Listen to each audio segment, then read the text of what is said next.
go. Are you ready to rock? Let's do it. Wait. You've been live for... Oh, we're live? Okay, that's great. So are we recording? Is there a memory card in there? Yeah. No, it's not. Alright, I don't know. Still live. It's good to Okay, go. we're live. Hi, I'm Doug, And I'm Pete. and this is Calo Unscripted. And we thank you for joining us today. This is an exciting time for us to be here. And you know, what is it that we are wanting to do here, Pete? Well, we are in this undisclosed place here in Calo Studios, and we're just going to go, we're going to ramble on, and we're going to talk about some interesting things. So I know one thing, Doug, I wanted to talk a bit about how you got connected to Calo TV. What happened? That's a really good question. I first moved to Hawaii in 2008. And when I got here, I wasn't really walking with God. And I came out here chasing a girl. It's always a girl. About a year after being here, God really shook my foundations of who I was. And in that process of that happening, it caused me to reach out to him. And I remember in the beginning days of God, his movement in my life, I started to turn on the TV to Calo and a couple other different stations, TBN, Daystar. But I remember Calo specifically, watching some of the pastors on there and seeing some of the the local things that were happening in God's family. And I remember watching that and going, man, I want to be a part of that. Like there's that longing from being away from God for so long, and then get to see on TV people who are honoring God with their lives and preaching about Jesus, and had a huge impact on me. So years went by, and I started doing video stuff with my church. I got involved with the church, started doing video stuff with that church. And I've always enjoyed videography. Ever since I was a kid, my mom has a video of me when I was 4 years old, and she asked me what I want for Christmas. And I said, I want a camera so that I can look into it and film when I grow up. And I saw that footage, and I was like, holy moly, because I've always had a desire to do, acting, and 'cause I was a spaz as a kid, man. You still are, bro. Okay. Thanks. And I always just enjoyed it. I love movies, as most little kids do. I was a huge Jim Carrey fan. I would emulate Jim Carrey all day, every day. And then when God changed my life, I just had this passionate desire to share through the medium of media the impact that God has on people's lives, and how the impact He had on my life. It's a powerful experience when God touches your life. Yeah. And sometimes it's hard to communicate that with words, but with media you can really do it. And so I showed up at Calo TV's door one day. This was about 4 years ago, and my mom had suggested that I put together a reel of all the stuff that I had, my best of bests that I had made with my church. So I put that together and I slipped it under the door, a little flash drive, and I got a call back a couple days later saying, "Thank you for your inquiry. Unfortunately, we're not hiring right now." And I was like, okay. I hung on the phone. I was so bummed out, and I was gonna get up and go back to I was on my way to work, and they called me 20 minutes later, and they go, "Hey, we just watched your video." Apparently, they hadn't watched it yet. They said, "No, I didn't even watch it."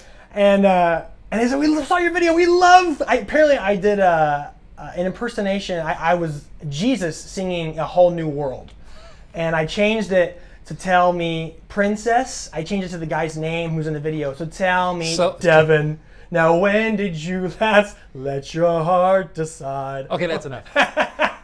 And so they saw that, they loved it. And they invited me to come in and said, want to come be a part. And I spent just a couple hours a week here and there, and then it grew more and more, and it exploded into just an awesome opportunity to be a part of what Calo's doing here. That's awesome. Yeah. What about you, Pete? How'd you get involved? Well, it's interesting. There's a lot of backstory, but I'm not going to go there. We'll just go straight to... I give you a lot. I give you a lot. So I'm here. I'm an associate pastor on the North Shore, and one of the things I love doing is photography. Love doing photography. Yes, and then one day, this big Samoan guy calls me up. His name is Malala, and he goes, "Hey, we've been following you. We like what you're doing." And I'm like, "Oh, great!" And he tells me he's from Calo TV, which I didn't really know. I didn't even have a TV, and so I'm thinking, okay, what does he want? So I asked him, "Do you want to print or something for your TV show or whatever?" And he laughed. He goes, "No, we want to do a show on your like a program on your photography." And I thought, what? I thought, serious? I was kind of shocked by that. Right. And then a few days later, you guys showed up. That's when I first met you. Right. And you guys were tricky. You guys were sneaky. You said, oh, we're just going to film you right now. And don't worry about it. We're just trying to get some information on you. I said, oh, okay. So it kind of relieved me. And I like sitting there. And made you more comfortable. Made me more comfortable. I was just sitting there. I was a little sweaty, as you are on the North Shore of Oahu in the summer or whenever that was. Anyway, I'm talking and you guys are interviewing me to get this information. And then you guys left. And then a couple days later, I get a phone call. Hey, we loved everything. We're going to use that. I thought, what? What are you talking about? Next thing you know, I'm on this show called Call on the Street where you are the host. And we had a great time. It was really fun. So that's how I first met you guys. And what was great is I also have a background in media and so forth. So it was fun to hang out with you guys and to see what you were doing and how you were filming. And it was really guerrilla style. I couldn't believe some of the stuff you were doing. But then when it came out, we were really shocked. And I remember my wife and I seeing the little promo you did about the program before it came out. And I was like, my wife and I looked at each other, oh my gosh. This is scary. I'm going to have to start really behaving myself, right? And then it came out, clean up your act, and it was an incredible moment. So at that time, I was also beginning to transition out of the position of the church that I was at, and then Malala and I became really good friends, and we hung out, and we had a lot of war stories that we talk about in ministry and things like that. And then he said, hey man, come down. So I'd come and help you guys here and there, and then one day I get this phone call and he says, you're going to be working at Call TV. He didn't ask me. You're going to be working at Call TV. I'm going to give you this many hours. So he didn't even ask you? No. And the next thing you know, I'm like, huh? Okay. Fine, great. And it was great because at that time, you know how God is amazing. He ends up providing. And I just, next thing you know, I'm working here. It's part-time at the moment and it's been a blessing and it's been great to help out. And I work with Master Control with this really cool young lady named Alizette Burgos.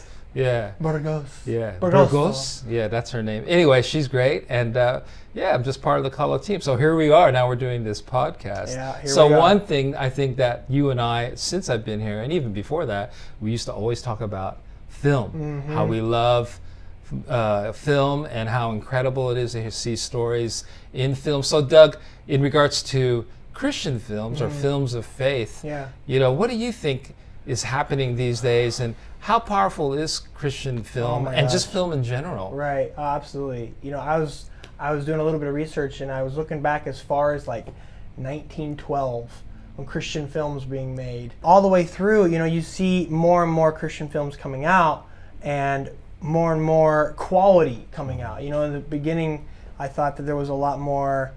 It's almost like anything.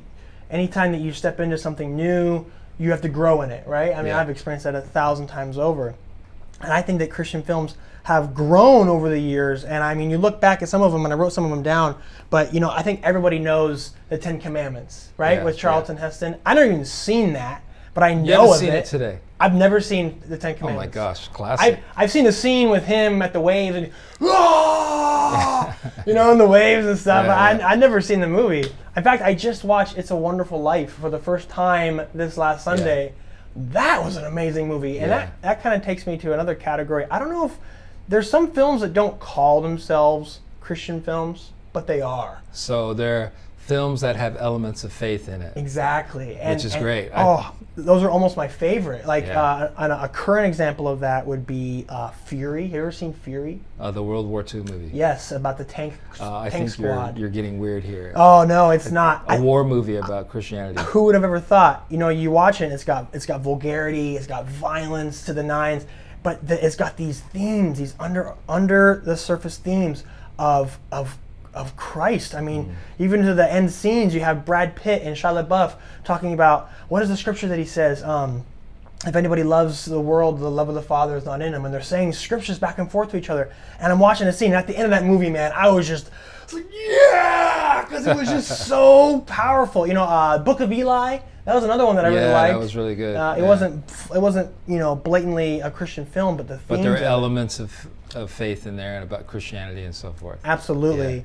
Yeah. It's interesting though, like I wasn't around in 1912 like you were, so I come a lot later, but that same experience for me when you talk about Fury was in the 80s when there was a movie, it was called Chariots of Fire. I've heard of that one too. And that, you haven't seen it? I haven't seen it.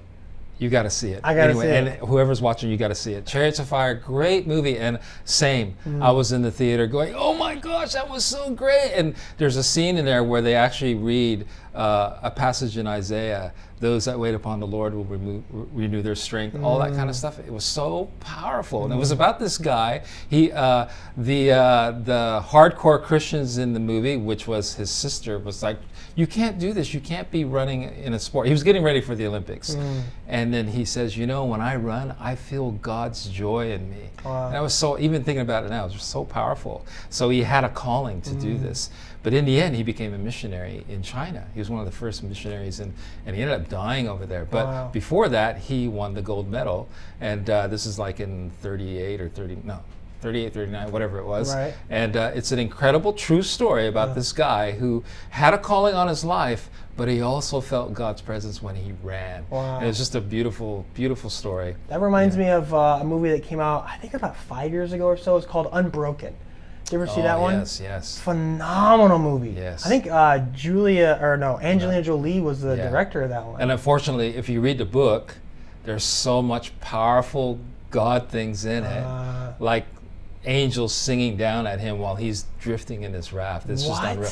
Make sure you read the book. Got to read the book. It's really good. So anyway, but even the movie had amazing themes. In it. It's amazing, and you know.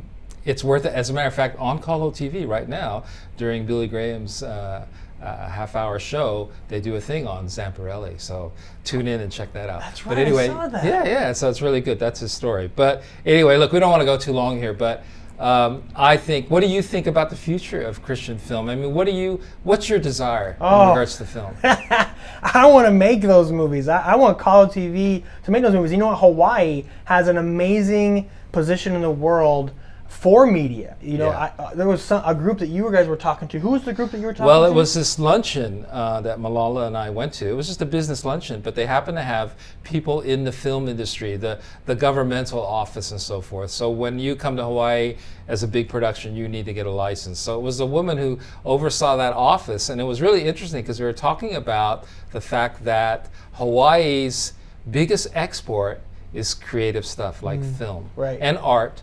Art in general, but film is a huge thing. And as you know, a lot of films have been made here, like Jurassic Park and what's some of the others out. They were just doing Jumanji here, Jumanji 2, well, second and third. Funny thing about that is, right across the street from my church is a studio where they house all of the things for the, I think it's, like the props? Is it Universal Studios? I think it is Universal. Okay. Yeah, I saw the Jumanji props that they had in there, and I had, they have stuff from Magnum PI.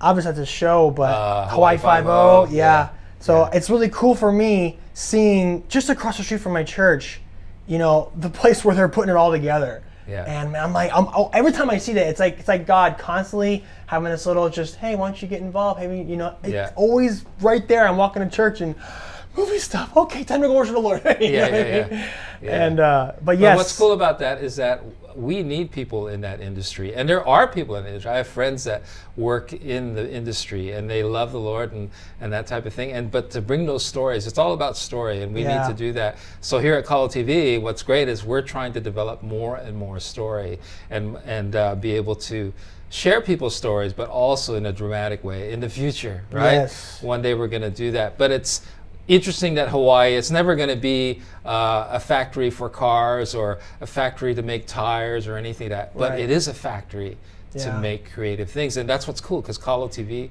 can very much be part of that factory process to be able to develop stuff. So I'm excited about that. We have a setting here that is unique to the rest of the world, you know, and you on the Big Island, and you have, I heard that the Big Island has the most climates in one small area than in anywhere else in the world. You know, you got snow on the top, you got tropical down below, and you got everything in between.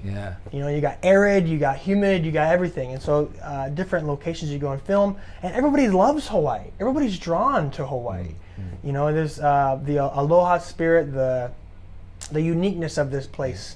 Even the it's a story, you're huge working pull. on a documentary. Well, let's close with this. You're working on a documentary right now. Yes, sir. And it's about the first missionaries that came here and how that influenced, and it's huge influence. Weren't you saying that's where they created the written language of Hawaii? The missionaries actually put that to paper. And this happened exactly 200 years ago.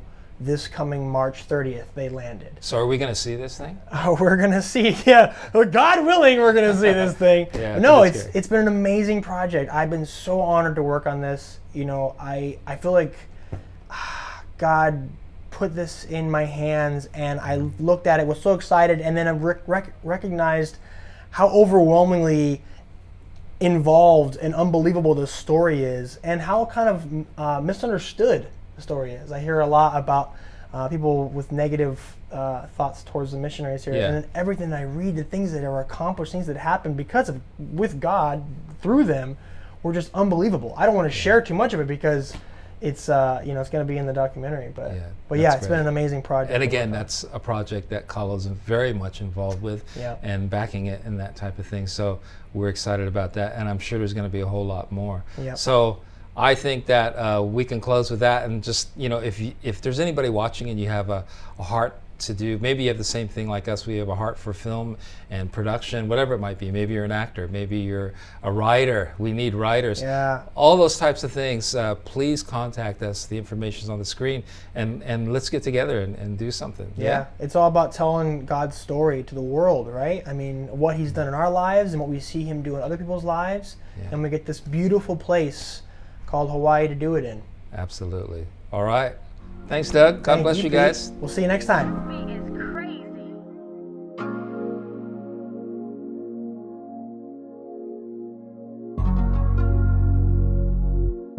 Hey, so that was really cool, but this set it's okay, but why don't we go do something somewhere else? What do you think? Let's go get some sun. Let's go get some sun. We live in Hawaii, for goodness sake. So I think it'd be cool if we just go to certain spots across this island. There's Waimea Bay. I like this place called Rock Piles. It's fantastic. And I don't know, what do you think? Well, there's going to be all kind of different places we want to go to. And if you're watching this from the mainland or wherever else, and there's a certain place you want us to go and do a sit-down talk at, please let us know. Leave a comment down below or contact us. Also, if you are watching this on Facebook, you can like us or leave any comments you want, asking questions. And if you want to get involved, you can contact us about that too. Yeah. We need a makeup artist. Look at us. Whew. Okay.